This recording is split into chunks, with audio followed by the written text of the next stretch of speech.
Hello বন্ধুরা, চলো তোমার সাথে শেয়ার করি আজকে আমি কী রান্না করলাম। আজকে আমি রান্না করব হচ্ছে এখানে সোয়া চিলি, ওই চিলি চিকেনের মতোই আর কি।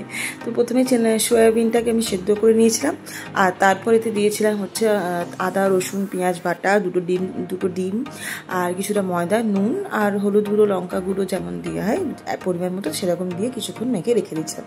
তারপর তেল গরম হতে এক এক করে বড়াগুলো প্রত্যেকটা ভেজে নিয়েছিলাম লাল লাল করে। তারপরে এখানে গ্রেভিটার জন্য প্রথমে আদা রসুন দিয়ে একটু ফোড়ন দিয়েছিলাম, তারপরে পেঁয়াজ ক্যাপসিকাম দিয়ে ভালো করে নাড়াচাড়া করে tomato sauce soya sauce chilli sauce দিয়ে বড়াগুলোকে ভেজে নিয়েছিলাম। তো এই হলো আজকে, কেমন লাগছে অবশ্যই জানাবে। তারপর আমি রান্না করেছিলাম তোমাদের হচ্ছে কাতলা মাছ দিয়ে সর্ষে পোস্ত দিয়ে একটা গ্রেভি টাইপের, মাছগুলো ভেজে নিয়েছিলাম, কড়াইতে তেল দিয়েছিলাম, টমেটো দিয়ে বেশ কিছুক্ষণ নাড়াচাড়া করে টমেটোগুলো গলে যাওয়াতে আমি এখানে সর্ষে পোস্ত পাউডারটা দিয়ে দিয়েছিলাম। এখানে হলুদ দিয়ে দিয়েছি, একটুখানি কাশ্মীর লঙ্কা দিয়েছি এটা রেড কালারের জন্য। তো এই হলো আজকে রান্না, কেমন লাগছে অবশ্যই জানাবে। Tata, bye bye.